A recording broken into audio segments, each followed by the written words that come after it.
sevdiğimin şirin sözleri büyüdü sinemde, ne dağlar oldu. Ya Hızır, ya Hızır, ya Hızır, ya Hızır, ne dağlar oldu. Karınca yükünü hiç çekmez oldu. Azdı zaman, azdı, azdı, ne çağlar oldu. Ya Hızır, ya Hızır, ya Hızır, ya Hızır, ne çağlar oldu.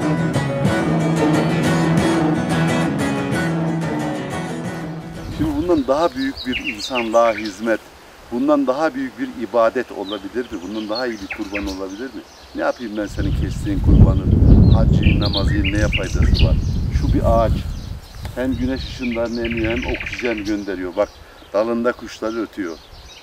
Ne bileyim ileride kereste olarak kullanılır, kaç yüzyıl sonra bilemiyorum. Dünyada ağaç dikmek en soylu davranıştır, en kutsal eylemdir bana göre. Şu güzelliğe bak ya.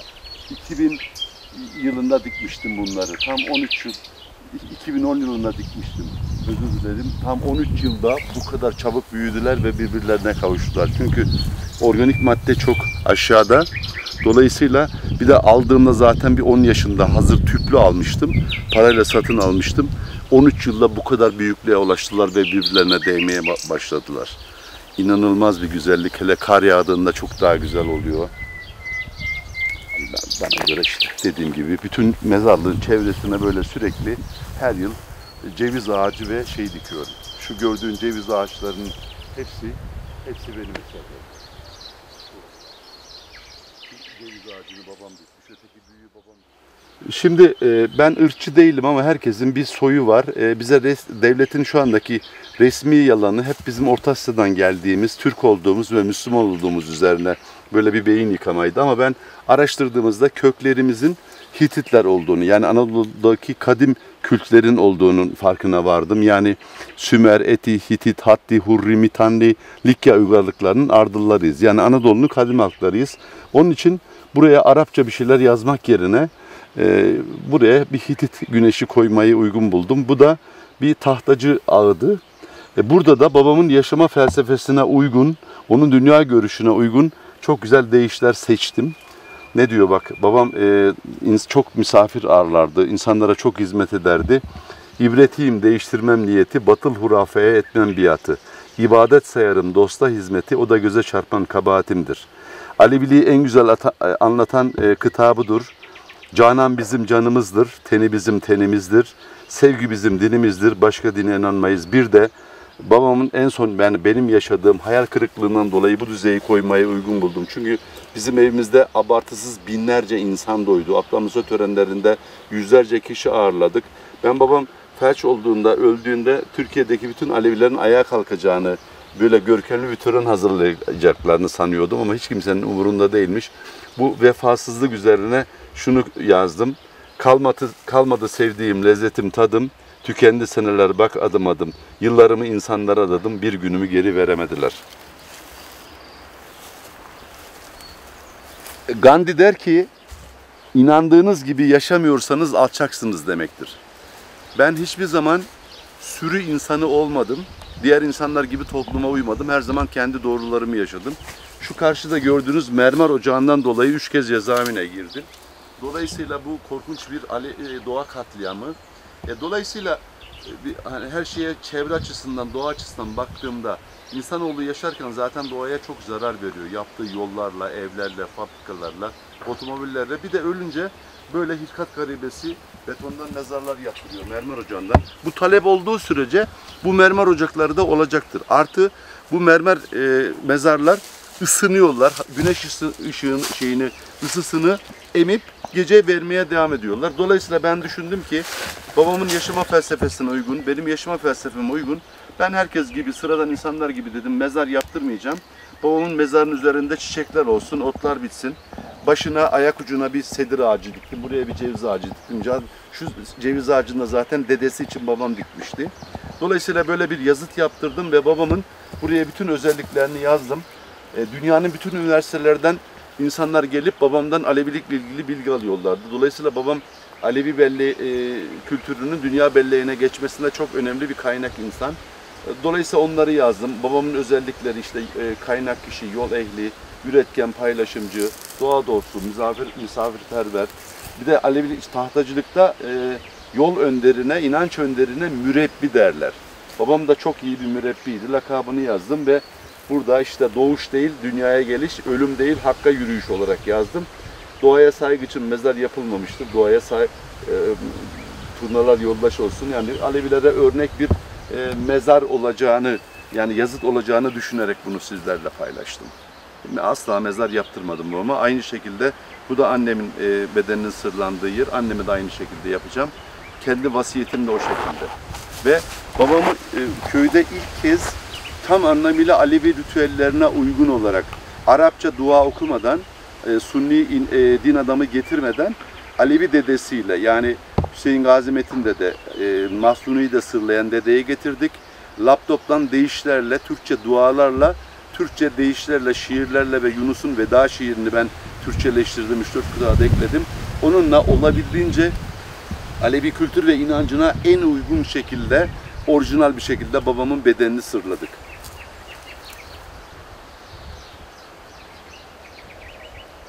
Ve başını toprağa koyduğumuzda başını Kabe'ye değil Güneş'e doğru çevirdik. O da önemli bir ritüel. Böyle burada sohbetler atardık ceviz altında. Şöyle gel. He. Vurulan. Geçen sene de böyle. İsmail Kahraman neydi o? Kaygısız o da buradaydı. Ondan sonra neler. Dertli Divani buradaydı. Burada çok güzellikler yaşadık. Şimdi alsın yani böyle bir ağaç yok. En az 70 yaşında falan yani. Daha da fazla belki. Çok büyükçe bir ağaç. Dal, her bir dalı ağaç. Evet. Bir de Muratcan şöyle 360 derece döndüğün zaman her taraf yeşillik, her taraf ceviz ağacı. O müthiş bir şey.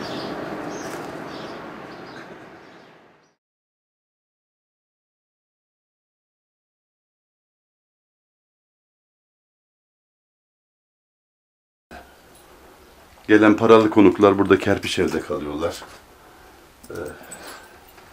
Gönüllü çalışmaya gelenler aynı şekilde. Şuraya girebilirsin.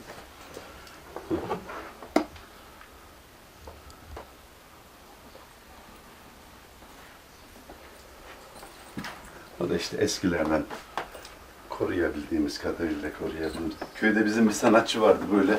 Tarım aletlerini böyle minyatür şekilde yapardı böyle. Eskiden bunları kullanırdık biliyor musun? Yaba altı, yaba, kürek, ayrık böyle sapı çekmek için falan. Ben bu düven dövmeyi falan filan çok yaptım.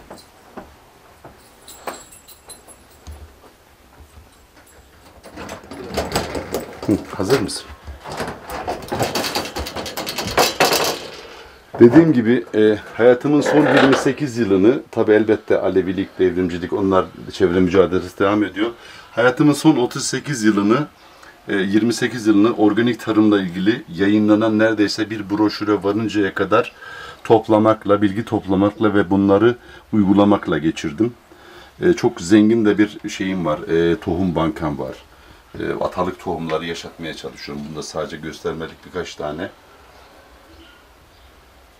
Şunlar katıldığım bütün etkinliklerde yaptığım sunumlardan hatıra olarak yaka kartları. İtalya'ya gittim Türkiye delegesi olarak.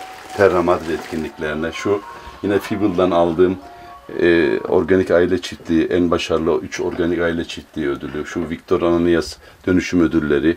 Şu yaptığım yine sunumlarından, Rotaryen kulüplerinden yaptığım sunumlar. Şu ana kadar neredeyse Türkiye'de dediğim gibi yayınlanan bütün şeyleri aldım. Kitapları. Şu da bir zaman bir Samah grubum vardı. Gençlerle Hacı Bektaş'a gitmiştik. Oradaki etkinliklere katılmıştık. Ondan kalan hatıralar. Burada çevreyle ilgili, organik tarımla ilgili çok değerli şeylerim var. Şu da FAO'dan aldığım ödül.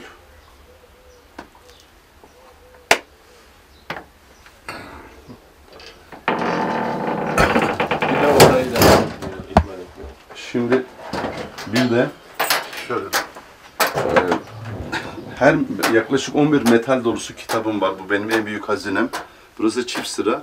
Her metal dolabın bir konusu var. Burası şu ana kadar hastalanmadan yaşamak ve doğal tedavilerle ilgili Türkiye'de ne kadar duyduğum, gördüğüm kitap varsa, Anadolu halk hekimliği dahil, Rus tıbbı, Hint tıbbı, Çin tıbbı, bunlarla ilgili, sağlıklı yaşam ve doğal tedavilerle ilgili insanı ilgilendiren her konuda, beden sağlığı, ruh sağlığı, cinsel sağlık, aklına ne geliyorsa hepsiyle ilgili burada da zengin bir arşivim var. Kitaplara verdiğim parayla kendime bir villa yaptırabilirdim ama ben kerpiç bir evde yaşayıp zengin bir kitaplığım olsun istedim.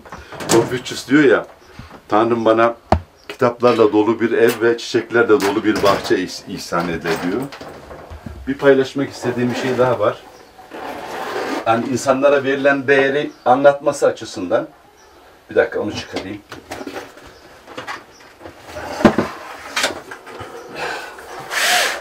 Bakın şu, yani insana verilen değer açısından söylüyorum. Almanya Organik Tarım Araştırma Enstitüsü. Açtın mı? Hı. Tamam mı? Heh. Almanya Organik Tarım Araştırma Enstitüsü işte, bana Türkiye'nin en iyi 5 organik üreticisinden birisi ödülünü verdi ve bunu Alman Meclisi'ne, Tarım Bakanlığı'na onaylatmış. Düşünebiliyor musun? Ve adamlar beni onur etmek için böyle bir şey yapmışlar ve bana göndermişler. Başka bir ülkede olsam belki Tarım Bakanı olabilirdim veya baş danışmanı olabilirdim ama beni daha Tarım Bakanlığı'ndan arayan olmadı. Dünya çapında 3 tane ödül aldım. Türkiye'nin tarımını kurtarabilecek takımı biliyorum. O birikim bende var ama beni daha Tarım Bakanlığı'ndan arayan olmadı. İşte insana verilen değer bu ülkede bu kadar düşük. Ama bu ülkede kalitesiz bir insan olsaydım, bu ülkeye zararlı bir insan olsaydım mevkim ve gelirim olurdu. Ama faydalıysan bu ülkede etkisiz hale getiriliyorsun. Daha da ilerlersen öldürülebiliyorsun hatta. Bizzat devlet tarafından öldürülebiliyorsun. Çünkü Türkiye'de birçok bilim adamı da bilinçli olarak öldürüldü. Beni şimdilik öldürmediler. Burada da şu ana kadar Alevilikle ilgili yayınlanan neredeyse kitapların %90'ı herhalde burada mevcuttur.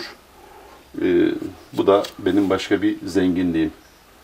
Hatta Luviler, Hititler, yani tarihi boyutu, normal bilinen Alevilikle ilgili ve işte Alisiz Alevilik dediğimiz o konularla da ilgili yayınlanan bütün kitapları burada toplamaya çalışıyorum. Hala da toplamaya devam ediyorum. Evet, sevgili dostlar, sevgili izleyenler merhaba. Hepinizi en içten duygularımla selamlıyorum. Aynı göğün altında yaşayan, dostluk, kardeşlik özleyen aynı yurdun evlatlarıyız. İnsanlık ailesinin bir parçasıyız. Yurdumuz yeryüzünün cennet köşelerinden birisi.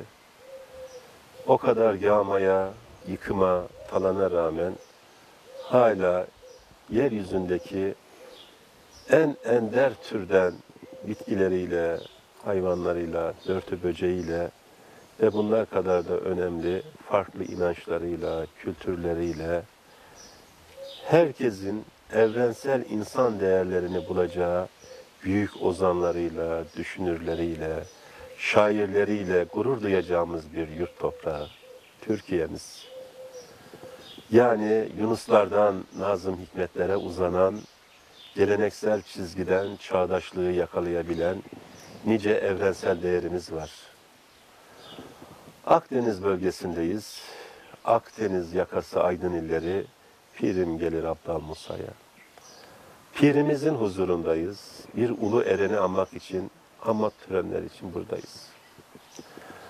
Ama bizler her sene Abdal Musa anma etkinliklerine geldiğimiz zaman Tekke köyü dediğimiz bu köyün yanında da bir önemli köyümüzün olduğunu bilirdik. Burada gülen yüzlü, kolunu, kucağını bizlere açmış, dostlukla, sonsuz sevgiyle bizleri bağrına basan insanların olduğunu da bilirdik. Tekke köyünde biraz daralınca burada nefes alırdık. Çünkü burada ceviz ağaçlarımız vardı. Çünkü burada insanlık vardı, muhabbet vardı, enginlik vardı, turaplık vardı, akıl vardı. Bizler bu kültür beşiğinde yeryüzüne Türkiye'nin sunduğu antik çağların da bir penceresi olan Antalya'nın en önemli ziyaret mekanı olan Tekke Köyü'nde, Tekke Köyü'nün yakınındaki en güzel köydeyiz şu anda da. Akçaeniş Köyü'ndeyiz, Tahtacı Türkmen Köyü'ndeyiz. Bizi buraya çekip getiren değerler var, simgesel isimler var, maneviyatımız var ama her şeyden önce de insanlığımız var. Sanırım 1998'di ilk geldiğim yıl. Şahkulu Sultan Dergahı'nı ezelden beri çok severim. Şahkulu Sultan Dergahı'yla birlikte gelmiştik. Orayla beraber o otobüste bulunanlar içerisinde daha önceden tanış oldukları için bize söyledikleri Anşa anamız, Hamza Tanalımız hemen oraya gidelim dediklerinde bizler de büyük bir mutlulukla geldik. Ve tabii ki antropolog doktor İsmail Enginler, şimdi profesör olan Ali Yamanlar, nurlarda yatsın Veli Akkol dedemiz, Makbule Hanım, Makbule Nergis Şahkulu Sultan Dergahı'ndan, Ozan Esrari, daha niceleri bir hatıra fotoğrafı vardır bizim. Ne güzel ölümsüz bir fotoğraftır o. İşte biz o sevgilerle, o sevdalarla geldik. Onun anısını, o güzelliklerin anısını biz yüreğimizde yaşatıyoruz. Yüreğinde yaşatanlara aşk olsun sevgili dostlar. İşte o huzurla dedim ki biz Ablam Musa'da çekimler yaptık ama Akçaeniş'e gelmeden, buradaki o kökleri bulmadan, o güzellikleri bulmadan buradan gidemeyiz. İşte o geleneği yaşatanlardan, yani bu büyük değerin değerini bilenlerden, bu da çok önemlidir. Hamza Tanal, Anşa anamız burada bir kök saldılar. İnsanlığın doruklarındaydı bu kök. Çünkü karşılık beklemeden sofrasını açtılar, ekmeğini ekmekle bölüştüler, dostlukları bölüştüler ve çoğalttılar. Kimse aç ve çıplak kalmadı, duygusuz da kalmadı, muhabbetsiz de kalmadı. Şimdi de onların geleneğini miras alan değerli bir abimizle birlikteyiz. Kendisi araştırmacı benim gözümde. Çünkü araştırana araştırmacı denir, okuyana araştırmacı denir. Elinde kamerasıyla her zaman etkinlikleri izleyen, sosyal duyarlılığı çok kuvvetli, Alevilikle de ilgili sürekli okuyup geliştiren, eleştirileri de yer yer geleneksel yapıya olan, ki olması da gereken budur. Ama hiçbir zaman özünü kaybetmeyen bir değer. Çünkü özü bu topraklardan. Evet, Serdar Tanal abimiz. Merhaba, aşk olsun. Aşk olsun evet. Evet, şimdi tabii biz diyoruz ki çınar olmuş, köknar olmuş, ceviz olmuş, ıhlamur olmuş, ne fark eder? Bütün ağaçlar kardeş değil mi? Bütün insanlar gibi. Ama işte kardeşi kardeşe düşüren bir düzen var. Bir sistem var karşımızda. Alevileri de birbiri içerisinde parçalayanlar var. Ama önemli olan insanlıkta menzil almak değil mi sevgili dost? O yüzden hanenize geldik. Haneniz şen olsun. Tabii ki büyük bir miras devraldınız. Ama ben o acınızı paylaşmadan edemeyeceğim. Ben Ayhan Aydın'ım. Çünkü bu kadar sofralar serildi. Yemek içmek bir bahanedir. Dünyanın her şeyini verirsiniz. Bir günde yenir tükenir ama insanlık tükenmez. Toplumumuz biraz nankör oldu. Biraz değerlerini unutur oldu. Bir anlık mıdır sohbetler? Bir anlık mıdır ziyaretler? Ve bir anlık mıdır insanlık? Bu gül yüzlü büyük değerimiz yüzünde güller açıyor. Anamızla beraber. Neden unuturuz kolaylıkla? Neden hatırlamayız? Neden köklerimizi bırakırız? Göçen göçlüğüyle mi kalır? Bunlar toprak ananın bağrına sır oluyor ama onların bize kalan büyük emanetleri var. Bu emanetleri hepimiz yaşatırsak, yavrularımıza bunları teslim edersek, işte o zaman Aleviyiz, Kızılbaşız, Bektaşiyiz, Tahtacıyız. Yoksa kahve köşelerinde pişpirik oynayan öğretmenler söyleyince canları sıkılıyor. Sizi çok seviyorum. Celile Topgül benim ilk öğretmenimdi, anamdı, babamdı ilkokulda.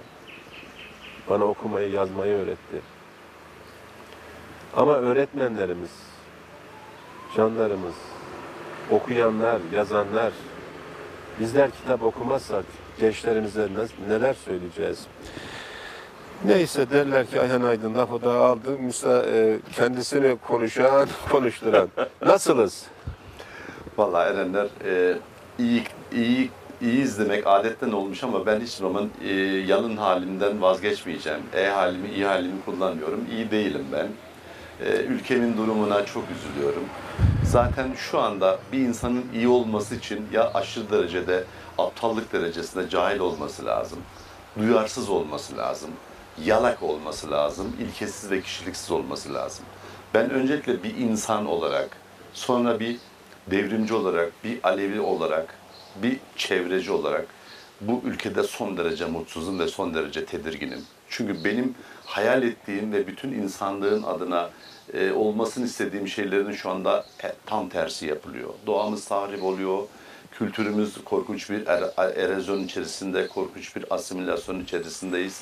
Bırak sosyalizme gitmeyi, hazırdaki laikliği, Atatürkçülüğü, milli demokratik devrim bile koruyamaz olduk. Ona bile Cumhuriyete bile sahip çıkamadık. O bile gitti. Şu anda şeriat düzeniyle bir kimsenin kişiliğine bırakılmış İslamofaşizm bir düzende yaşıyoruz. Yani tarih bu kadar kötü durumlar oldu mu?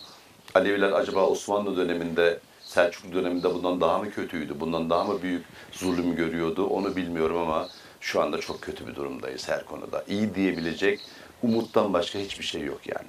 Umudumuzdan başka hiçbir şey yok. Ama dert bizde, derman ellerimizde, Elbette. aklımızda, Elbette. bizde, toplumda, kişide. Biz de yağma düzeninin bir parçası olursak, biz de hazırdan yiyiciler olursak, bize de maaşlar gelsin, bize de bir çuval şeker, un gelsin. Bugün biter, yarın yine yalvarırız, dileniriz dersek, acaba bu sistemden bana ne düşer kurnazlığıyla sistemi eleştirmezsek, bu daha da artacaktır. Biz zaten her zaman tarih boyunca her zaman baş kaldırının, devrim mücadelesinin, iyilikleri savunmanın, doğrulukları savunmanın, mutluluğun, bizlik bilincinin savunucuları olmuşuz tarih boyunca. Her zaman aydın olmuşuz, önder olmuşuz, ağır bedeller ödemişiz. Yine bu rolümüz değişmeyecek. Biz her türlü şartlarda yine evrensel değerleri, barışı, kardeşliği, komün yaşamı, doğayı, üretmeyi, paylaşmayı, adaleti, sevgiyi bunları savunacağız. Evet. Bedeli ağır olsa da. Şimdi efendim Mirasımız bu. Mirasımız bu. Evet. Bu mirasın yaşadığı yerlerden birisindeyiz. Akçeniş köyündeyiz. Anlatır mısınız Akçeniş'i bize biraz? Şimdi bu konuyla ilgili çok fazla sayıda araştırmalar yapıldı. Babam dünyanın birçok üniversitesinde birçok insanlara, antropologlara, sosyologlara konuştu. Kız kardeşim de araştırmacı. Ben de iyi kötü araştırıyorum. Çünkü köklerini bilmeyen, hani bir ağaç nasıl köksüz kurursa bir insan da öyledir. Tarihini bilmeyen, hatta Akdeniz Üniversitesi'nden bir hocanın çok güzel bir lafı vardı. Tarihsizlik talihsizliktir derdi. Tarihinden ve kültüründen kopan bir insan ve toplum artık o insanlıktan çıkışır, bir robota dönüşür. Ben tarihimizi çok merak ediyorum ama biliyorsunuz Tahtacı tarihinde, Alevi tarihinde çok büyük kayıplar var. Çok büyük dergahların yağmalanması, el yazmaların yok edilmesi falan filan. Ancak sözlü tarihle falan filan bu taraflara gelmiş.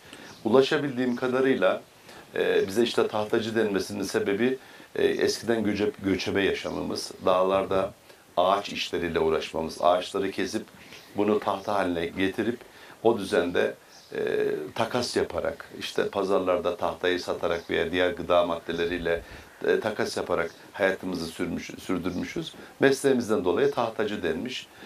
Yazları yaylalara, kışları sahil kesimlerine, ormanların olduğu yerde hem Osmanlı'nın zulmünden kaçmak için, kamufle olmak için hem de hayatını idame ettirmek için böyle bir meslek seçilmiş.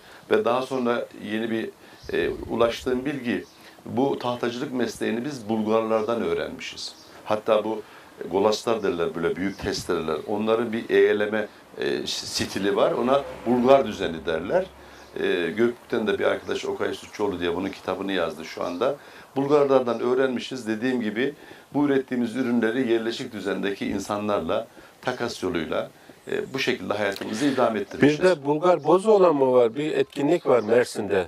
Bilmem. Onu şu anda o konuda bir bilgim yok. Tamam, yani Bulgar şeyi de orada var. He. Kuvvetlendiren senin fikrini. Anladım. Onu ayrıca ayrıntılı konuşmamız lazım ama 1920'li yıllarda 26 yılında sanırım tam olarak tarih birkaç yıl aksayabilir. Benim annemin ninesi Gökhalil 7 tane oğluyla bunların içerisinde böyle en aktif, en cesur ve öngörülü olan Koca Bekleş diye bir adam. Bunlar kardeşleriyle birlikte buraya gelmişler. Burada Hacı İlmi ve Hacı Zöhre varmış. O zaman da işte bu İnönü'nün toprak reformu çıkarma dedikodusu varmış. Atatürk bu işi başaramamış. Demişler ki buna toprak reformu olacak. Toprakları devlet elinden alacak ve yoksullara dağıtacak. Onlar da bu korkuyla bu toprakları satışa çıkarmışlar. Yaklaşık 4000 dönüm yeri.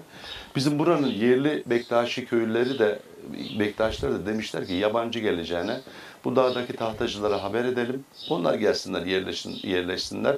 Biz onlarla birlikte barış içinde yaşayabiliriz ve ilk kafile gelmiş buraya. Buradan arazi almış dedem ve işte o 7 tane oğlu.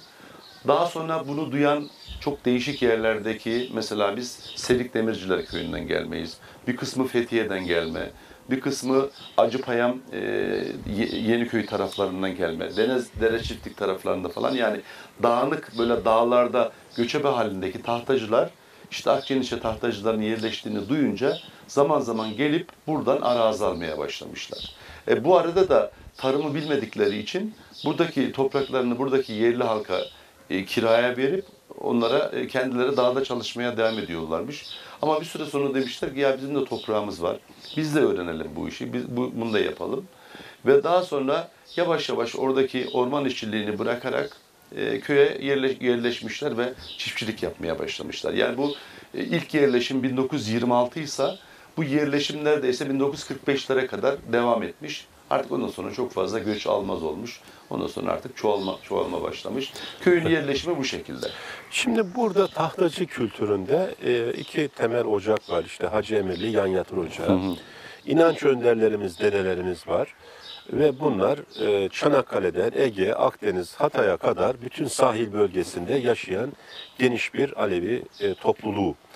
Dediğiniz de bir özet, çok güzel. İnançsal olarak da yani cemler, erkanlar, muhabbetler hep devam etmiş. Evet. Ve gül yüzlü Hamza Tanalımız, büyüğümüz de mürebbi. Yani bir dede olmadığı zaman onun yerine belli temel bazı hizmetlerini yerine getiren toplum önderi, toplum Evet, önderi, inanç önderi. Bunlar yaşanmış. Biraz onlardan bahsedin. Kimler varmış ya da nasıl sürmüş o günlerden, yani 50'li, 60'lı, 70'li yıllarda cemaat bunlar devam etmiş mi? Şimdi tabii ben hep bu sohbetlerle büyüdüm. Babamın sohbetlerini dinledim. Gelen araştırmacılara, yazarlara verdikleri demeçleri, röportajları biliyorum. Çok ünlü şeyler de geldi mesela buraya. Aşıklar da, mesela Aşık Ali İzzet Özkan'ı hatırlıyorum. Ben Ruhi Su'yu hatırlıyorum. Hacı Taşan zaten askerlik arkadaşıydı. Yani birçok Türkiye'nin ünlü dedeleri, düşün insanları buraya geliyordu. Benim gözlemlediğim, hani hayat ileriye doğru yaşanır, geriye doğru anlaşılır. O çocuk aklımla, o çocuk farkındalığımla hep ben cemlerde büyüdüm. Babamın çok fazla sayıda talibi vardı. Yani 30'a yakın talibi vardı. Bizim evin 3 odası da birleştirilirdi böyle. 3 odaya ancak sığılırdı.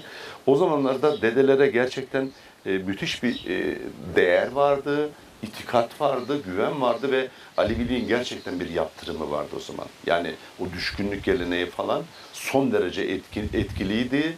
Ne bileyim, yani insanlar gerçekten bir otokontrol sistemi vardı. Hata yapmaya korkuyordu. Biliyordu ki bu hata yaptığı zaman düşkün olacağını, yol düşkün olacağını, bunun bir bedeli olacağını çok iyi biliyorlardı. Yola, Erkan'a çok büyük bir bağlılık vardı. Yani babamın o dönemdeki konuşmaları, o talipleriyle ilişkileri falan filan biliyorum. Dedenin köydeki insanlarla ilişkilerini biliyordum. Neredeyse yola girmeyen, yani ikrar vermeyen, yıllık böyle hesabını vermeyen, dede önünden geçmeyen insan yok gibiydi. Gerçekten ben çok iyi biliyorum yani o tercüman kurbanlarının yani böyle ağır müşküllerin halledildiği, sadece müsahiplerin girdiği o gizli ritüelleri falan filan onları biliyorum. Ama yıldan yıla artık biraz şehirleşmenin etkisi, biraz daha dedelerin eski böyle saygınlıklarını kaybetmesi mi diyeyim. Artık toplumun kültürden biraz uzaklaşıp işte bu kapitalist sistemin, hani Atatürk 1920'de diyor ki emperyalizm diyor bütün kültürleri yok eder diyor. Yani günümüzde kapitalist sistem insanları işte çok kazanan, para kazanmaya odaklı, işte lüks yaşayan, lüks otomobil olsun, cep telefonu olsun böyle ona odaklıyor. Böyle dizileriyle, şunlarıyla, bunlarıyla. İnsanlar sanki doğanın çok önemi yokmuş, kültürün çok önemi yokmuş.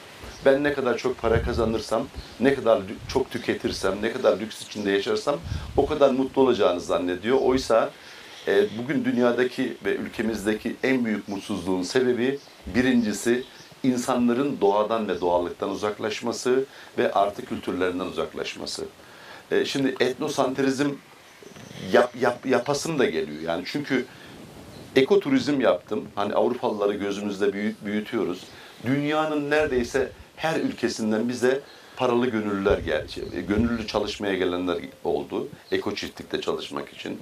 Paralı konaklamalı gelenler oldu. O gözünde büyüdüğümüz Avrupalıların ne kadar metelikçi olduğunu, ne kadar paylaşımdan, ne bileyim bu bizdeki değerlerden uzak olduklarını gördüm. Yani o bizdeki mesela Alevilerin ne kadar çabuk kaynaştığını, ne kadar paylaşım içinde olduğunu, Yari Gülören'le gayri paylaştığını gördüm. O muhabbetleri gördüm. Bir de Avrupalıları gördükçe dedim ki biz dünyanın en ileri toplumuyuz. Gerçekten etnosantrizm yapıyorum. Ben bütün kültürleri tanıdım. Yeryüzünde Aleviler kadar hümanist, çağdaş, sevgili, paylaşımcı, muhabbetli, sevgili insanlar görmedim ben. Yani bütün dünya Aleviliğe hayran. Bu kültürün değerini bilmemiz lazım ve Aleviliği devam ettirmemiz, yaşatmamız ve gelecek kuşaklara aktarmamız lazım. Çok önemli. Bir de değil mi gençlerimiz var pırlanta gibi, Evet. yani kızıyla erkeğiyle ben fark etmez hepsi evladımız, yavrumuz diyoruz. Ya ışıl ışıl, yani hepsi aydınlık bir dünyadalar. Yani ben işte iyi kötü biliyorsunuz Balkanlar, Avrupa'yı geziyorum. Benim gencimin hiçbir farkı yok, hiçbir eksikliği yok yani oradakilerden. Eğitim, gelecek kaygısı, işsizlik, önünü duvarlarla örmüşüz. Evet. Fakat o kadar gerçekten büyük bir zenginlik var ki, şimdi onlara bunu sunduğun zaman işi yoksa, eğitimi yoksa, önünü göremiyorsa Ayhan Aydın işte o Antalya, saklı kentler, uygarlıklar buradan gelmiş, buradan geçmiş, filozoflar yetişmiş Ege'de. Bütün dünya uygarlığının düşünürleri Anadolu'dan dünyaya yayılmış. Bizler ama onun izleri de var işte. Büyük aydınlarımız var, değerlerimiz var. İşte gelirsek erenlerimiz var, köklerimiz, ozanlarımız var, Pir Sultanımız var ve ya Antalya'da işte Abdal Musa'mız var. Gerçekten Müthiş bir şey. olağanüstü bir insan. Bir eren evliyanın ötesinde ben keramete ben şiirlerimde de konuşmalarımda da o konuda hemfikiriz tümüyle. Abdal Musa'nın kerametleri, mucizelerine inanılabilir. Saygımız var. Evet. Ama onun asıl kerameti ve mucizesi gelip burada yarattıklarıdır. Uçar sudan suyu getirmesidir. Ovaları bereketli hale büründürmesidir ve halkça paylaşımı, adaleti orada sağlamasıdır. Dergah gelişerek köylerle beraber sosyal bir havzaya dönüşüyor. Evet. Erenler zaten ben Abdal Musa'yı ne bileyim geyik donuna giren, dağları yürüten öyle mitolojik bir varlık olarak görmüyorum. Elbette ki NLP kursuna gittim. Ondan sonra insan beyniyle ilgili birçok konularda asal seyahatlerle ilgili birçok şeyleri öğrendiğimde aslında o yeteneklerin Abdal Musa'da olduğunu, karşıdaki insanın kişiliğini okuyabildiğini, normal insanların bilemediği birçok şeyleri bilebildiğini, ne bileyim asıl seyahat yapabildiğini onları falan kabul ediyorum. Ama asıl benim Abdal Musa'ya ve Hacı Bektaş'ı bir inanç önderi olarak kabul etmemin sebebi ne bileyim onun bir güvercin donuyla gelmesi falan filan değil. Ben salt gerçekliğe, ben bilime bakıyorum. Bunların ikisi de orada dergah şeyi kurmuşlar. Bir üretim alanı kurmuşlar.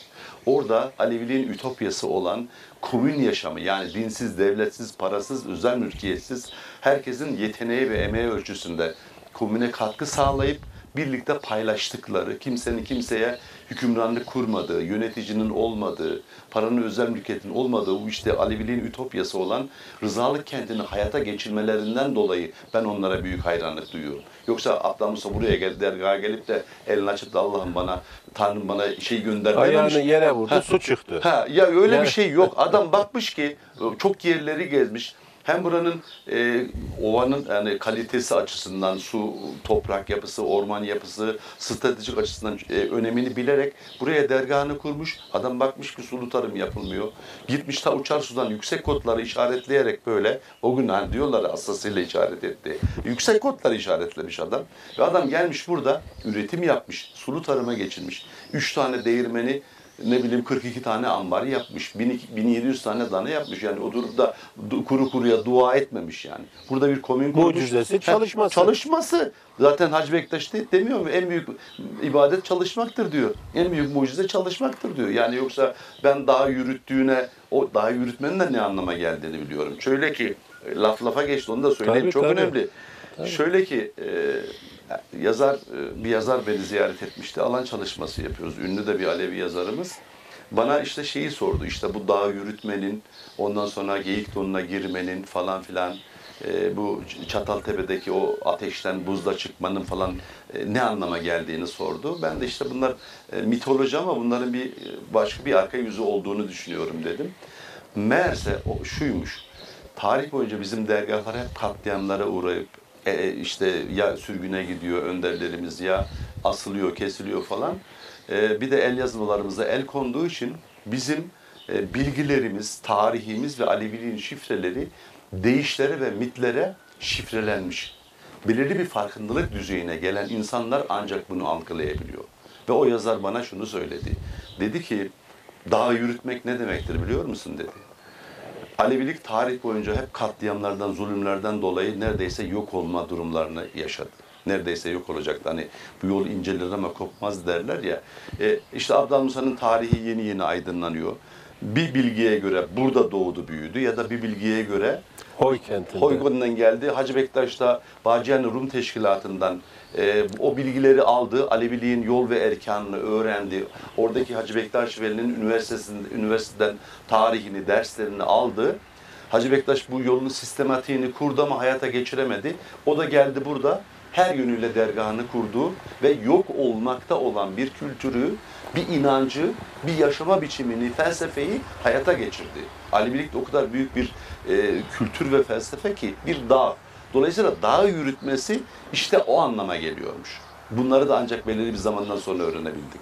Gelmiş adam dergahını kurmuş, üretim yapmış. Sonra buradaki dervişlerle gitmiş şeydeki Aziz Nikola'nın oradaki papazları şey yapmış, müsahip yapmış. Yani hem üretim var, hem inanç boyutu da var, eğitim boyutu da var. Üniversitesinde kurmuş, üretimini de kurmuş. Yoksa kuru kuruya orası bir inanç merkezi değil yani.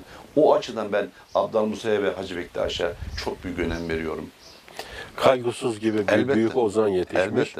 Elbette. Geliyor buradan Finike'den Boğaz'dan aşağı iniyor. Yani bir geçiş yolu olarak. Geçiş yolu. Tarihi bir yol ve o yolu kullanıyor. Evet. Şimdi şöyle kendi önümüzü kapatıyoruz. Ya işte bizim tarihi kaynaklarımız var. Var.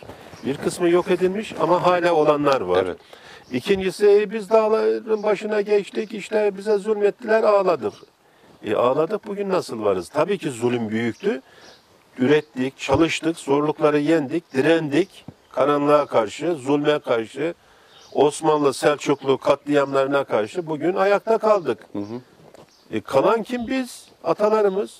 Biz ne haldeyiz şu anda? Ne haldeyiz hocam şu anda? Durumumuz ne halde? Durumumuz son derece kötü. Biliyorsunuz bu devlet hiçbir zaman bizim devletimiz olmadı. Bu devlet Sunnilik ve Türklük üzerine kurulu, Türk-İslam sentezi üzerine kurulu. Aleviliği hiçbir zaman kabul etmeyen, yok sayan bir zihniyeti var bu devletin. Kırmızı kitabında da öyle yazıyor. Zaten Osmanlı'da da böyleydi, Selçuklu'da da böyleydi, burada da böyleydi. Ama biz deminki söylediğin gibi bugünlere nasıl geldik? İşte o cemdeki bir arada olmanın, birbirimizin acısını da sevincini de paylaşmamız, birbirimizin müşkülünü halletmek, ne bileyim acıyı da kederi de her şeyi paylaşarak bugünlere gelmişiz. Hatta ben hani Hamza Tanalı'nın oğlu olarak Türkiye'nin en büyük yazarlarıyla düşüp kalkma, onlardan bilgilenme şansına sahip oldum. Mesela öyle şeyler öğrendim ki mesela bir aşure geleneğinin aslında dinsel hiçbir şey olmadığını, bir orucun dinsel bir şey olmadığını, Şubat aylarına doğru şimdiki gibi modern tarım yok.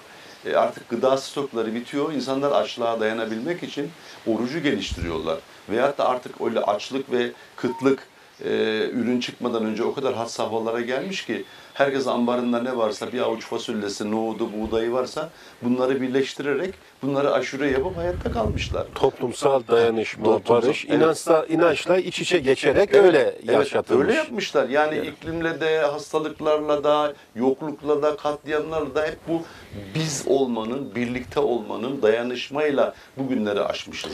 Yani Bu şöyle, mucize. seninle hemfikir olduğumuz, yani inansal boyut kökler var. Bunu Var. inanan inanıyor. Ama toplumun yaşadığı gerçeklerle bütünleşerek gelen bir şey var. Evet. Deminki şeydeki gibi mucizeler, kerametler, kuru kuru selavat, aç karın senen yayla, böyle işte bazıların hayal kurması.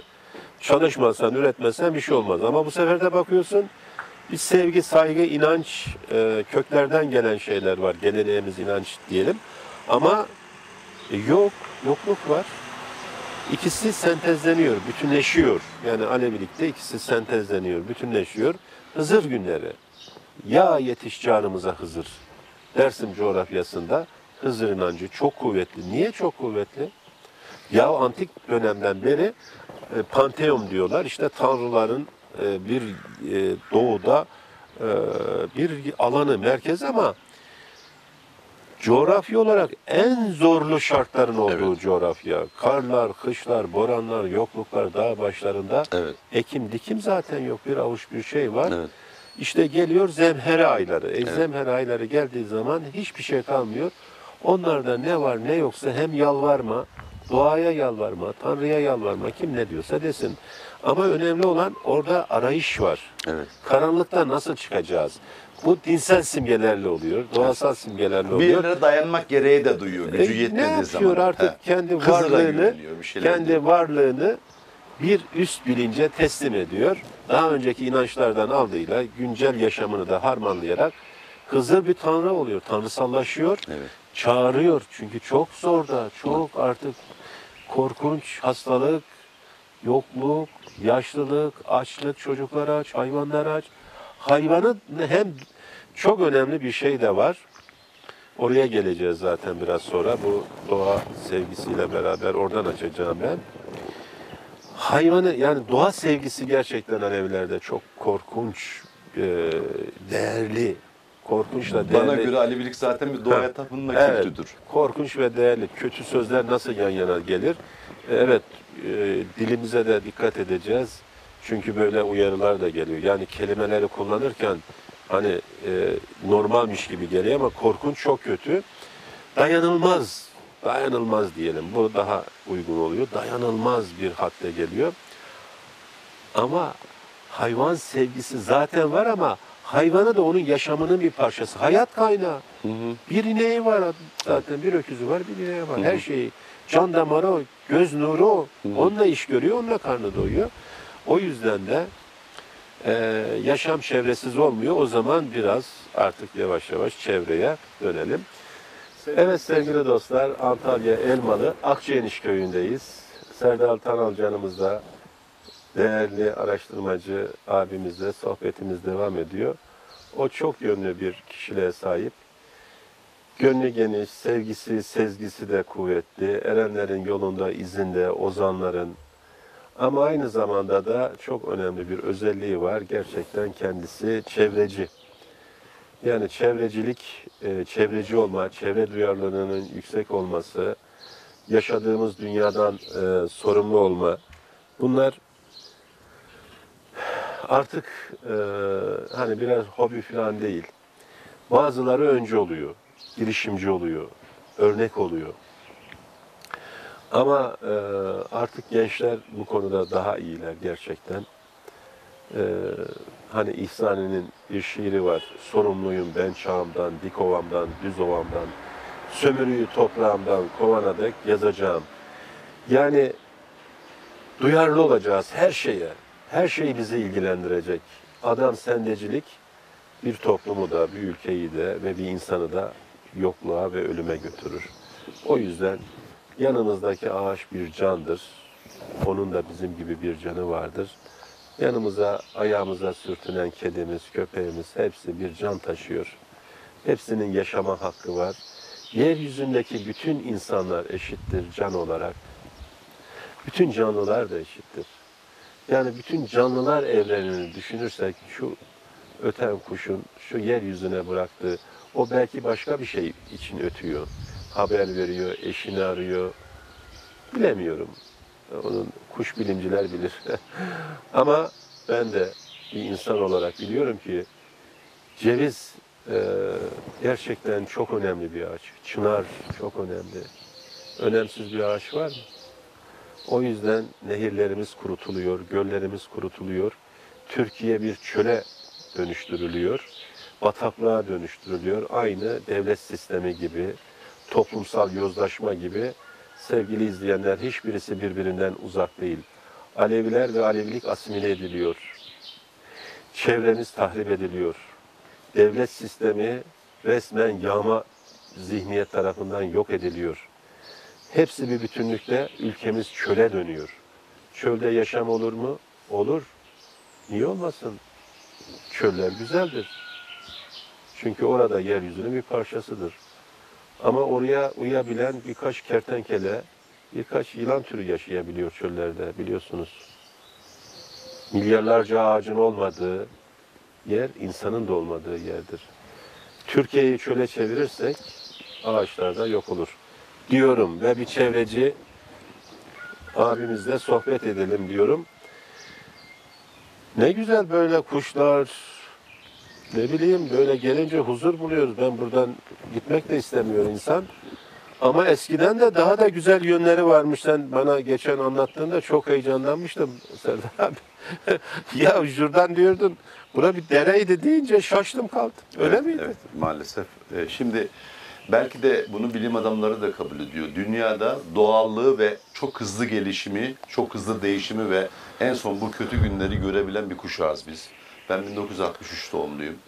Çocukluğumda inanılmaz derecede bu köye yağmur ve kar yağıyordu. Ben evin penceresinin kapanıp okullara, kız kardeşlerimin okula gitmediği zamanları biliyorum. Şu dere, çocukluğumda burada her gün bir kova balık tutuyordum ve döküyordum. O gökyüzünden geçen kazlar, ardıç kuşları, biz ona cırık deriz. Ondan sonra ördeklerin, o yaban hayatının haddi hesabı yok yani. Her taraf böyle kuş cıvıltılarıyla doluydu. Bir kuş gidip 5-6 tane kuş avlayıp getirmek, sepetle yakalamak falan çocuk oyuncağıydı. Irmaklarımızdan, çaylarımızdan balıklar vardı. Gidiyordun bir kova balık tutup geliyordun. Yani o dönemden bu yanaki o çevre tahribatlarını bir anlatsam, inşallah küfürsüz anlatırım. 1974 yılında Demirel denen nokta adam sırf ağlara peşkeş çekmek için halk istiyor diye Avlan Gölü'nü ve Karagöl'ü kuruttu. Daha sonra ben bunun seri yazısını yazdım Elmalı'daki yerel gazetelerde. Göller bölgesinde 13 tane göl kurutmuş. Yani bunlar çok korkunç katliamlar. Ondan sonra birçok orman alanlarında falan tahribatlar ve daha sonra bu yaşamımıza bu küresel sermayenin, bu aşağılık sistemin dayattığı, yani bunlar olmadan olmaz deyip açlığa bununla çare bulacağız deyip de insanoğluna, doğaya musallat ettiği tarım ilacı ve gübre yaşamımıza girdikten sonra, kimyasal gübreler ve tarım zehirleri girdikten sonra o canlıların hepsinin neredeyse nesli kesildi. Şu anda ben ardıç kuşu göremiyorum, yaban ördeği göremiyorum, kaz göremiyorum. Bu derede balık yok. Göller kurutuldu çünkü. 2 göl birleştirip denize katıldı. Yani havamızı da, toprağımızı da, suyumuzu da hızla kirletiyoruz ve biyoçeşitlilik çok büyük bir hızla yok oluyor.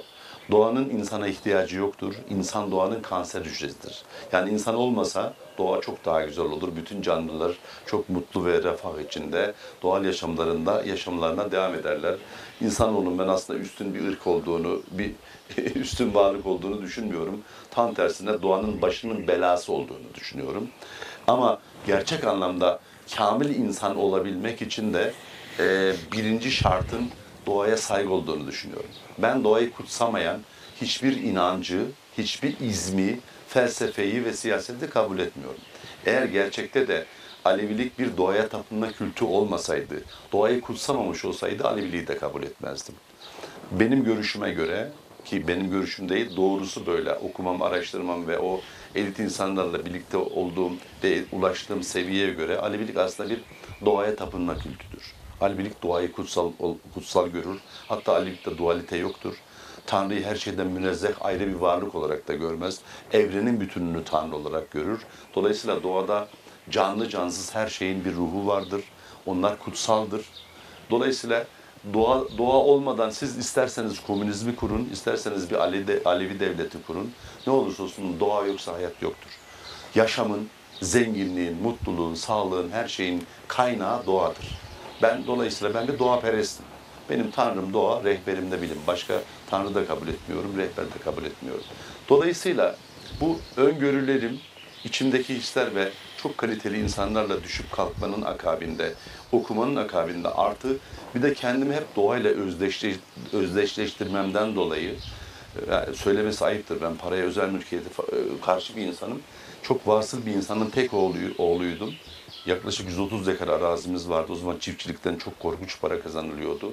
Buna rağmen ben o çocukluğumdaki tatların, kokuların kaybolduğunu hissettim.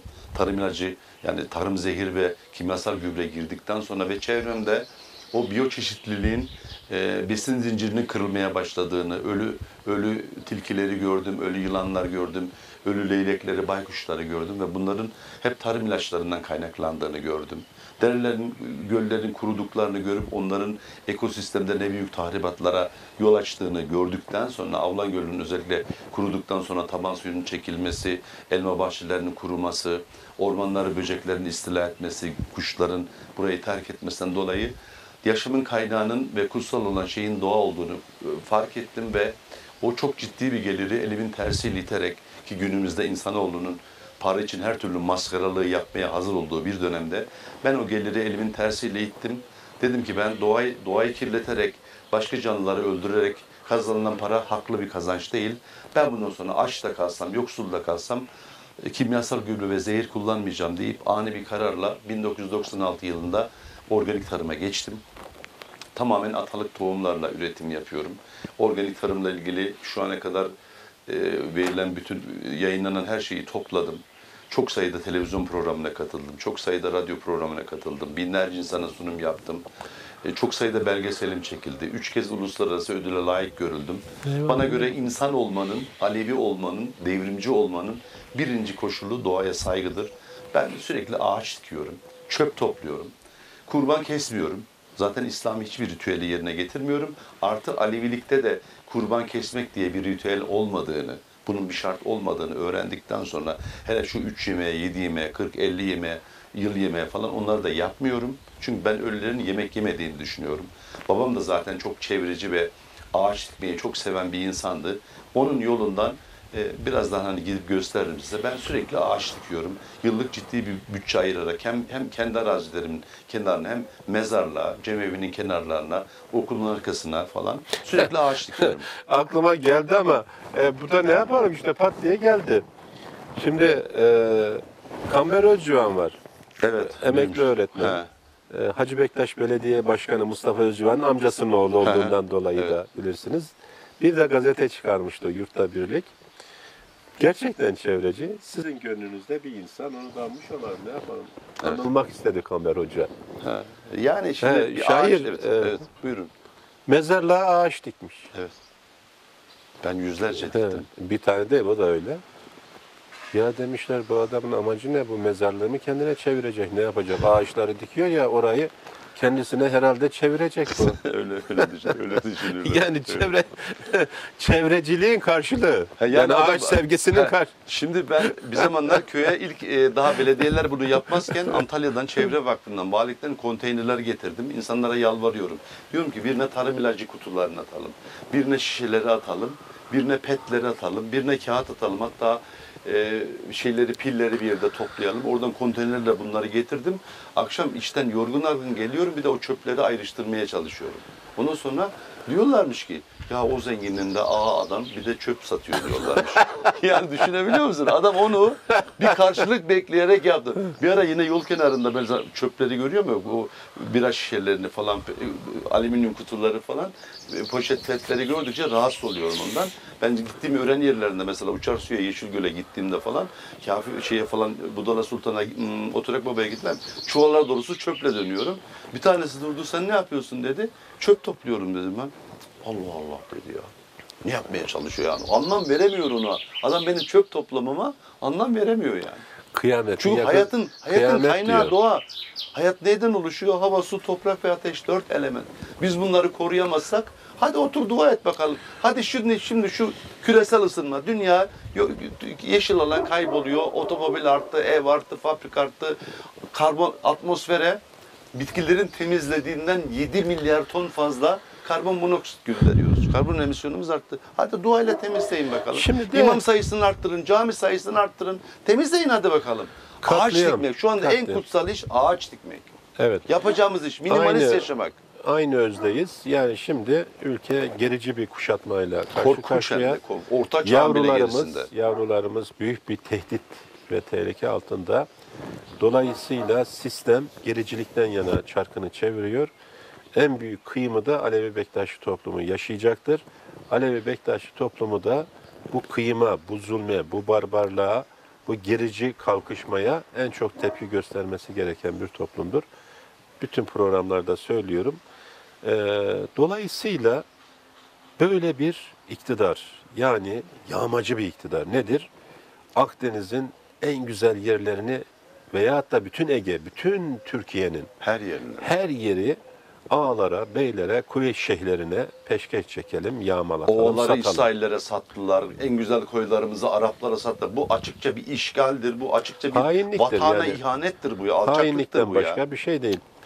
Peki kişiye gelelim. Yani devletin başında bulunanlar kültür, insanlık, demokrasi, laiklik düşmanları. Evet. Biz kendimize bu sefer ele alalım. Her bir insanız. Yani bu böyle diye biz duracak mıyız? Her koşulda mücadele vereceğiz. Ama aynı zamanda bir çevreci büyüğümüz var. Ben tümüyle inanıyorum. Duyuyorum, inanıyorum, görüyorum. Böyle. Yahu inanın bakın. İstanbul'da çok gezen bir insanım. Bir pet şişeler oluyor, su içiyorsun veya şey oluyor, onu çantamda gezdiriyorum. Ben de ta kilometrelerce dolanıyor, atacak bir şey yoksa, kumbaralar yok mesela büyük şehirlerde. Kendi o poşetlerde biz de topluyoruz haftalık, veriyoruz belediye salı günleri. Eğer haberiniz yoksa söyleyeyim, Rumelihisar üstünde oturan arkadaşlar. Sizin haberiniz olmuyor çünkü şehirde yaşıyorsunuz ama salı günü belediye onlara ayrıca topluyor. Ayrıca yani o çöplerin dışında plastiklerinizi, kağıtlarınızı ayrı poşetlere koyun. Hani çok okumuşsunuz ya, Boğaziçi Üniversitesi'nin yanındasınız, her şeyi biliyorsunuz. Onları koyun, belediye alsın. En azından ben bunu yaptım deyin. Vicdanınız rahat etsin. Vicdanımız varsa. Peki böyle biraz da o şeye geleceğiz. Sizin çok güzel şeyleriniz var. Bu çevremizde ne var? Yani şimdi Elmalı aslında Antalya'da güzel bir yer. Müthiş bir yer. Doğasıyla Olağanüstü. hani böyle turistik de bir yer sayılır değil mi? Müthiş kapasitesi var. Erenler, şimdi laf şeye geldi. Evet. Demin kamera kapalıyken konuşuyorduk. 1967 yılında ben 4 yaşındayım. Indiana Üniversitesi'nden Michael Maker diye bir adam Türkiye'ye geliyor. Dünya Dinleri diye bir kitap yazacak. Türkiye'ye gelince Alevileri duyuyor. Tahtacıları duyuyor. Böyle bir şey duymamış daha evvel. Ya bunlar nerede bulabilirim ben diyor. Bir tanesi diyor ki benim bildiğim Antalya'da bir tahtacı mahallesi var diyor. Orada tahtacılar, Aleviler var diyor. Direkt oraya geliyor. Diyor ki siz bakir bir kültürsünüz, bakir bir inançsınız. Ben sizinle röportaj yapmak istiyorum. Diyor ki biz bu işi çok iyi bilmeyiz ama bizim bir inanç önderimiz var, pirimiz var. Hamza Tanal diye Akçeniş köyünde ona gidin diyorlar. Adam 67'de Volkswagen arabası 2 kilometreden çeken zoom fotoğraf makinesi ve teybiyle buraya geldi. Adam ana dili gibi Türkçe biliyor. Bir hafta boyunca babam ne dediyse geceli gündüzlü kaydetti. En sonunda demiş ki babam, o röportajda ben yoktum. Hamza Bey demiş, size son bir soru demiş. Bu ovanın adı nedir demiş. Babam da demiş ki Michael Bey bildiğim kadarıyla Elmalı Ovası demiş. Hayır demiş. Bu ovanın adı Evliya Ovası demiş. tarih boyunca bütün tarihçilerin dikkatini çekmiştir burası demiş. Çok önemli bir yer burası demiş. Dünyanın en özel coğrafyası demiş. Çünkü tarihçiler görmüş ki burada ne sel olmuş, ne kuraklık olmuş, ne deprem olmuş, ne kıtlık olmuş, ne de salgın hastalık olmuş, ne de ciddi bir savaş olmamış. Dedi ki güneş ışınlarının en dik geldiği ve kozmik enerjinin en yoğun olduğu, çevresi kar tutan ormanlarla çevrili düz çanak şeklinde yeraltı ve yerüstü kaynakları çok güçlü dünyanın en özel coğrafyası dedi. Adam bunu 1967 yılında söylüyor. Biz bunları daha yeni öğreniyoruz. Yani burası gerçekten çok özel bir coğrafya. Yani yeraltı yerüstü zenginlikleriyle 2 tane antik şehri var, 2 tane national parkı var. Mesela Çiğlikara, Çankuyuları, 7 tane anıt ağaç var, yılkı atlar var, vahşi atlar var, kelebek çeşitleri var, kuş çeşitleri Sen var, anlattıkça türbeler var. heyecanlanıyorum. Yani uçar su var, subaşı yaylası var, 4 tane göl var, 3 tane şelale var, Aykıtça şelalesi var, Uçarsu şelalesi, öteki şelale. Yani burası tam bir yeryüzü cenneti. Ama bazen böyle diyorum ki biz bu coğrafyada hani yaşamayı hak etmiyoruz yani. Ya Uçarsu'ya gidiyorum, çöp topluyorum ya. Yeşilgöl'e gidiyorum, çöp topluyorum ya. Ablanusa'ya gidiyorum yani gittiğim yerlerde çöp topluyorum. Bu kadar güzel bir coğrafyada, bu kadar niteliksiz bir ülke, bu kadar niteliksiz insanların yaşadığı bir coğrafya. Kutsal ama kötü insanların yönettiği, üzerinde kötü insanların yaşadığı bir coğrafya. Çok üzgünüm. Evet, bayağı üzüldük ama yine şenlenelim. Özellikle yine şu organik tarım konusuna biraz, yoğunlaşalım. biraz gelelim güncel meselelerimize ve güzelliklere. Evet, yani her şeyi yiyoruz. Hormonlu, ilaçlı, dolayısıyla sağlık kalmadı. Gençlerimize de neyi vereceğiz? Şimdi peki böyle çabalarınız çok somutlandı. Kaç yıldır organik tarım yapıyorsunuz somut? Eren işte dediğim o radikal kararla 1996 yılında ben aslında organik tarımın ne olduğunu bilmiyordum. Öyle bir tarım şekli olduğunu da bilmiyordum. Sadece eskiden babama soruyordum gübre yokken ne yapıyordunuz? Ağır gübresi atıyorduk ya da nadasa bırakıyorduk diyor. O zehir kullanıyor musunuz? Yok zehir yok ki diyor. Ot ilacın o da yok. Sadece otları temizliyorduk veya boşken sürüyorduk falan. Ben dedim bundan sonra tarım ilacı gübre kullanmayacağım. 96 yılında tamamen bunları terk ettim. Daha sonraki araştırmalarımda organik tarım denen bir şey olduğunu öğrendim. Ege Üniversitesi'nde, Ankara'da Tarım Bakanlığı'nda araştırmalarımda ve 96 yılından beri bu işi yapıyorum. İlk 12-13 yılım sadece bu işi deneme yanılmayla öğrenmekle geçti. Çok büyük maddi sıkıntılar çektim. Varlık içinde darlık çektim. Ondan sonra ürünlerimi ürettim, satamadım. Yine gırtlağıma kadar borca girdim. Ama oysa konvansiyonel tarım yapsam, yani zehir kullansam, gübre kullansam servetimi 2'ye katlayacağım ama benim için bir anlamı yoktu onun için. Benim için. Dolayısıyla son 14 yılda artık ürünlerimi gıda topluluklarına ve şahıslara aracısız olarak göndermeye başladım. Şu anda asgari müşterekte geçimimi de sağlıyorum, üretimimi de sürdürüyorum ama gerçek anlamda bir insan olduğumu düşünüyorum. Gerçek bir insan. Yani tarım ilacı yok mu? Yok. Yani şöyle ilaç var. Kimyası, zehir yok. Kimyasal Yani bir canlıyı başka bir canlıyı öldürtüyoruz. Doğal yöntemlerle, doğal tuzaklarla veya uzaklaştırıcı bitkilerle falan filan zehir kullanmıyoruz. Yani doğaya toksik etki bırakan zehir kullanmıyoruz ve kimyasal gübre, sentetik ot ilacı zaten tam bir insanlık düşmanıdır. Kanserin bir numaralı sebebidir. İçinde glisofat vardır. İnsan DNA'sını bile bozabilir.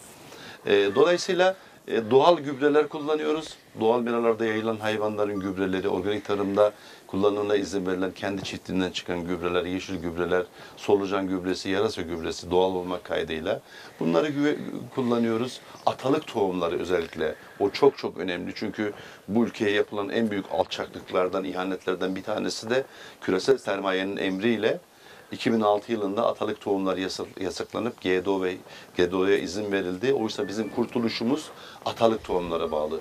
Anadolu son buzul çağından etkilenmemiştir. Dolayısıyla dünyadaki diğer ülkelerden 250 bin yıl önceden burada yaşam başlamıştır.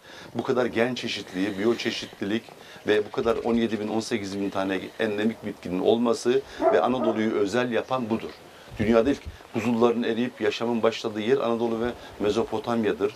Dünyada bütün yaşama kültürlerinin, yani gıda kültürü, yaşama kültürü, doğayla baş etme kültürü, doğal sağlık, doğal aklına ne geliyorsa bütün izimlerin, felsefelerin, her şeyin, tohumların, her şeyin anası, atası, doğum yeri Anadolu'dur. Bu çok çok önemli. Şimdi Norveç'in kuzeyinde bir kasabanın altında, 200 metre altında bir tohum bankası var. Bill Gates'in yaptığı, sponsor olduğu 4700 tane şey var orada, tohum var. Adamlar bir yandan oraya kıyamet ambarı diyorlar, bir yandan burada tohumları yasaklatıyorlar. Çünkü gıdada insanları kapitalizm tamamen kendine bağımlı etmek istiyor. Diyor ya Rockefeller, enerjiye hakim olursan tüm ülkeleri, gıdaya hakim olursan bütün insanları kontrol altına alarsın. Ve bu ülkede çok büyük bir ihanet var. Atalık tohumlar ve organik tarım ve diğer tarım yöntemleri, Anadolu'nun kadim o agroekolojisi, Şumey doğal tarım, Fukuoka doğal tarım, permakültür hangisi olursa olsun doğanın ve insanlığın kurtuluşu buna bağlıdır. Endüstriyel tarım ve konvansiyonel tarım bir cinayettir, soykırımdır, alçaklıktır, namussuzluktur. Ondan kazanılan paraya da lanet olsun. Zehir, Daha zıkkım fazla zaten. demeyeyim yani. Evet. O konulara biz de aynısı diyoruz. Şimdi değerli üstadım, sonlara programa toparlıyoruz. Peki burada neler yetişiyor? Yani köyümüzde ve çevrede en çok neler yetişiyor? Toprağımızda neler Erenler, çıkıyor? buranın rakımı 1040. Yani burada tropikal meyveler ve sebzeler dışında her şey, hemen hemen her şey yetişiyor burada. Çok düzgün bir ova, çok bitek ve toprak kalınlığı çok derin bir toprak yapısı var burada. Çevrede ormanlar, dağlı, kartutan ormanlarımız var. Burada bu rakımda yetişebilen her türlü buğday, arpa, yulaf, baklagiller, tahıllar, yem bitkileri, sebzeler, meyveler, yani kan damlatsan insan olabilecek kadar verimli bir toprak. Ama tabii kimyasal gübre toprakları yıldan yıla çoraklaştırıyor. Dünyanın en kaliteli toprağı kimyasal gübreye 50 yıl, 60 yıl dayanabilir. Ben insanlara anlatmaya çalışıyorum. Ben kendimi modern bir Nuh olarak görüyorum. Dini hiçbir inancım olmamasına rağmen uyarıyorum. Bakın bu gidişat iyi değil. Yani ben 30 yıl önce kanserin bu kadar patlayacağını, diyabetin, hipertansiyonun bu kadar patlayacağını, yaşam kalitesinin düşeceğini, hastalıkların artacağını, ölüm yaşının düşeceğini söyledim insanlara. Gelin dedim, organik tarım diye bir şey var. Buna geçersek hem doğamızı koruyacağız, hem gelecek neslimiz daha sağlıklı olacak. Onlara yaşanabilir bir dünya bırakacağız.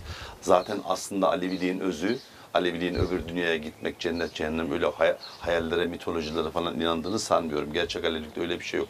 Aleviliğin amacı bu dünyayı cennet etmek, ama sadece kendimiz için değil.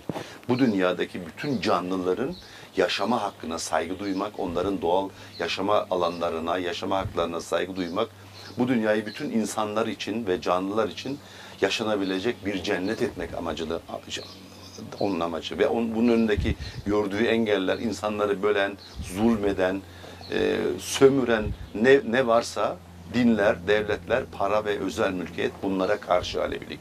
Doğal bir dünya komününü hayal ediyor. Tabii şu anda bir ütopya ve Aleviliğin tarih boyunca katliamlara uğraması aslında bundan dolayı, inançsal anlamda değil. Çünkü sen devleti istemiyorsun, vergi vermek istemiyorsun, asker olmak istemiyorsun, adamı sarayda yaşatmak istemiyorsun. O da biat istiyor. O senden haraç istiyor, vergi istiyor, asker istiyor, ekmek istiyor. O yüzden zaten Alevi şeyleri, başkaldırıları hep ondan olmuş.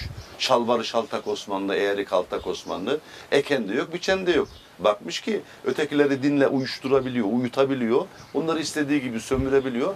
Nasılsa diyor onlara cennet var diyor. Uyutuyor onları, ama Alevilik bu masallara kanmadığı için, bu dünyayı cennet etmek istediği için, sömürene baş kaldırdığı için diyorlar ki ne yapalım? Bu Alevileri biz biraz ehlileştirelim. Çünkü hep baş kaldırı, hep baş kaldırı. Ne yapalım? O Aleviliğin materyalist, bilimsel, devrimci, dünyasal yönünü törpüleyelim. Aleviliği inanç boyutuna hapsedelim. Tamam mı? Alevileri zararsız hale getirelim, ılımlı hale getirelim. Allah Allah desin, 12 imam desin, Ehl-i Beyt desin. Onlar da cennetten yer kapmaya çalışsınlar. O zaman işimiz daha kolay olur diyorlar. Ama işte burada biraz farklı düşünüyoruz. Saygım var fikirlere. Evet. Hurafe yok.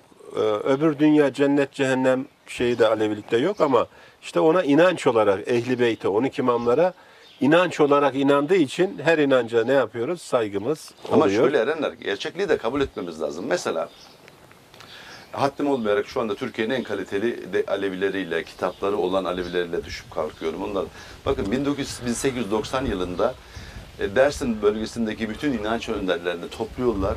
Onları 3 ay boyunca Topkapı Sarayı'nda misafir ediyorlar. Diyorlar ki gerçek Müslüman sizsiniz. Siz 12 imam soyundansınız. Ehl-i Beyt soyundansınız. Onların kapılarına giriyorlar.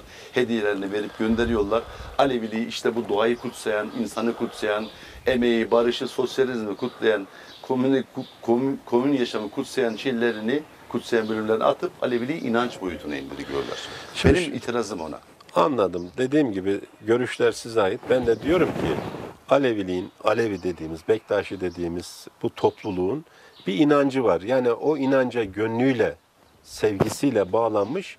O inancı benimseyerek yaşamını sürdürmüş ama karşı olunur, istenmeyen olabilir ama diğer yönlerden hurafeler, cennet, cehennem, avuntuları, korkuları, tanrı, korku, ezilme, kul olma, kişinin kişi varlığından soyutlanması, ümmetçi olması, inançlı olan yani geleneksel Aleviliği yaşatanlar da bunları kabul etmiyor. Ben Evet. onu söylemek zorundayım. Tamam. Şimdi yalnız sizin çok güzel böyle şeyleriniz var, ödülleriniz var, Ödüllerimiz yazılar var.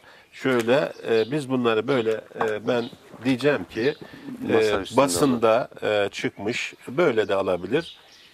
Bakın birçok siz de izah edebilirsiniz. Sen yakınlaştıkça alabildiğin, zoomlayabildiğin kadarıyla bak birçok gazeteye ta 2004 yılında Evet, çıkmış şurada bir da ödül.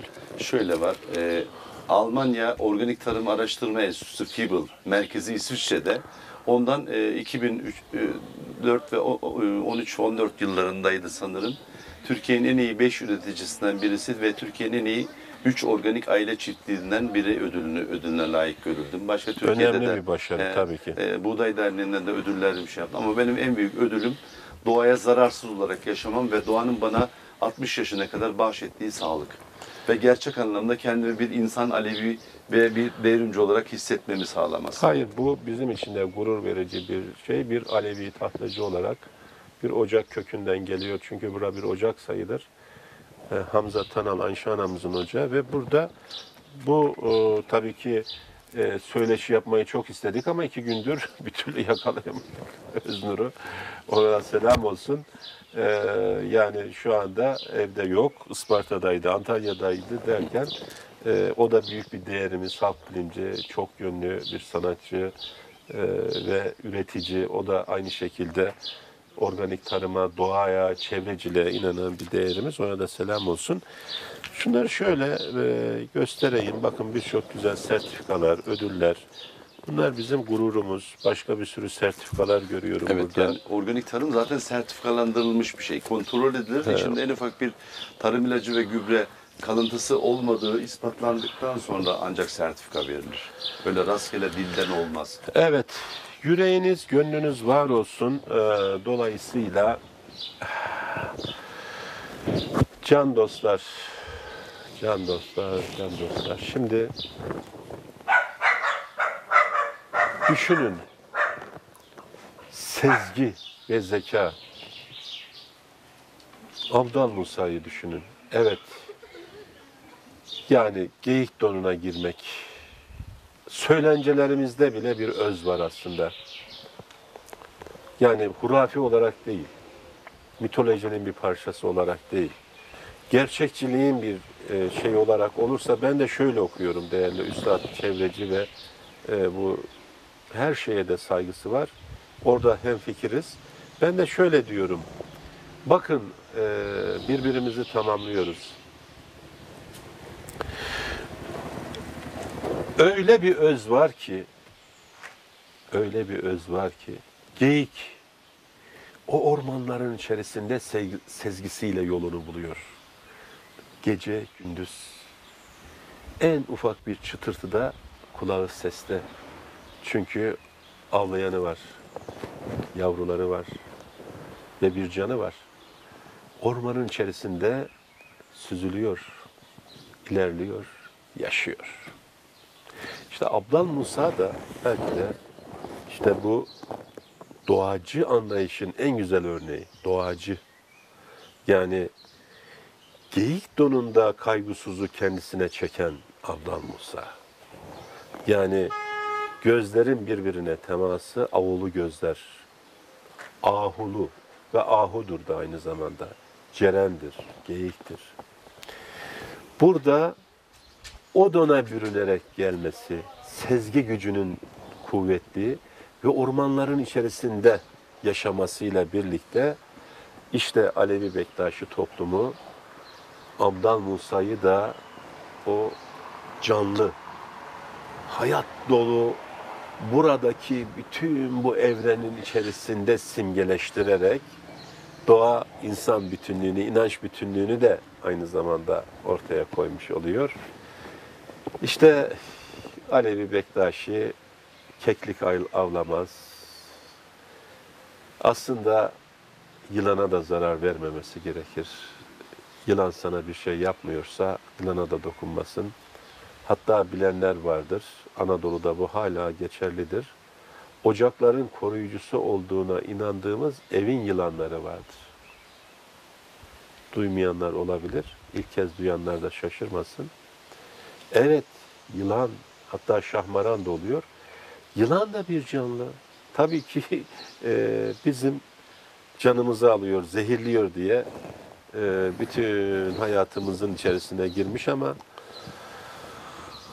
börtü böcek diyor ya, hani analarımız ne yaparlar güzel canlar ve bize de geçmiştir. Evde bir şeyler kalmışsa onu serperler ki kuşlar, kurtlar da yesin. Onun da hakkı vardır yediğimiz her şeyde.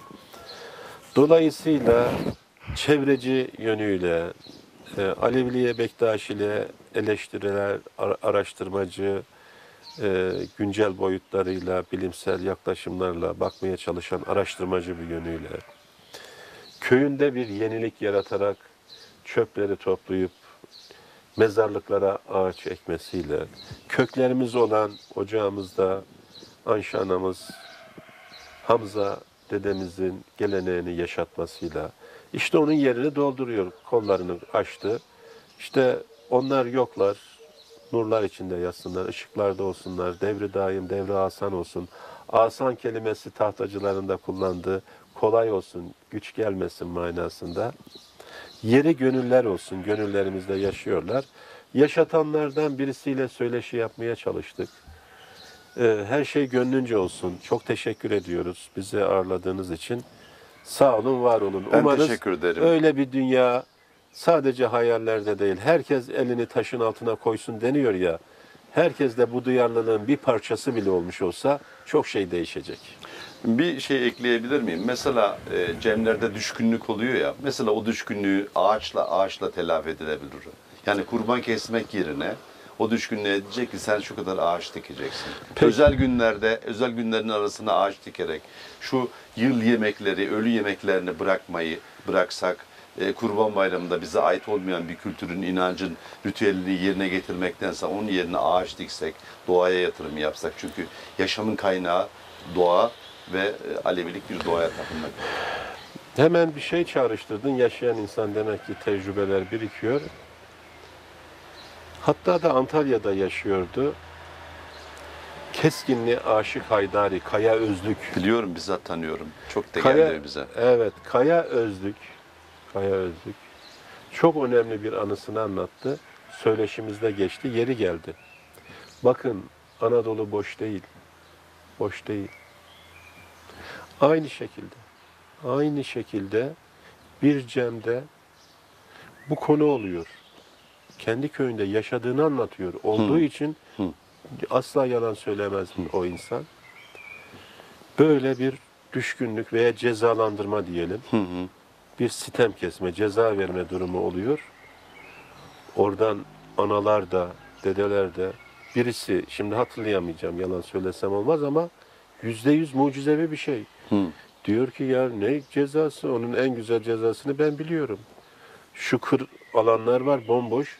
Ağaç diksin oraya işte. Onların cezasını da çeksin hem de yeşillensin. Orada diyor yeşillendi dedi. Evet. Benim söyleşimde var Kaya Özlük'le. Evet. Tunceli'de bir adam bir adaya, bir yere gitmiş, oraya binlerce ağaç dikmiş. Ya. Bundan daha büyük kutsal bir şey Böyle olabilir güzel mi ya? şeyler var. Pertek'te diyor Murat. Pertek'te evet. Yani ağaç dikmekten böyle dünya üzerinde böyle insanlar var.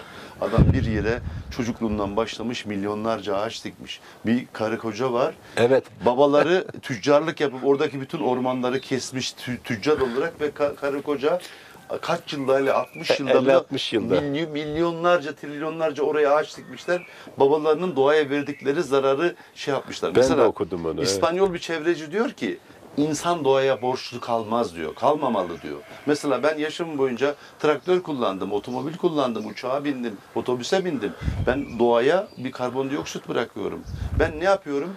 Ben sürekli ağaç dikerek o doğaya verdiğim karbondioksit kadar oksijen üretmek istiyorum. Doğaya fayda etmek istiyorum. Meyve ağaçları dikiyorum, tohumları yaşatıyorum, çöp topluyorum. Minimalist yaşıyorum bir de üstelik. Benim öyle lükse falan tutkum yok. Ben hala 76 model bir arabaya biniyorum. Mecbur kalmayınca ona da binmek istemiyorum. Bisikletle geziyorum. Yüreğin var olsun Sağ ol. abim. Çok teşekkür ediyoruz. Evet, güzel bir sohbet oldu sanırım sevgili dostlar. Umarım beğenirsiniz. Antalya Elmalı Akşeheniş köyünden sizlere seslendik. Çevreci, araştırmacı, güzel insan Serdar Tanalı ağırladık. Yeni programlarda buluşmak dileğiyle kamera arkasında bu zahmetli işi neredeyse bir masraf bile diyemeyeceğim. Gönüllü olarak yapıyor diyebilirim anca ona gerçekten de. Emeği çok, görüntüleri de çok güzel. YouTube kanalını da izlemenizi tavsiye ederim. Gerçekten Murat Koyuncanımız özverili çalışıyor. Önü açık olsun. Sizlere de iyi günler olsun.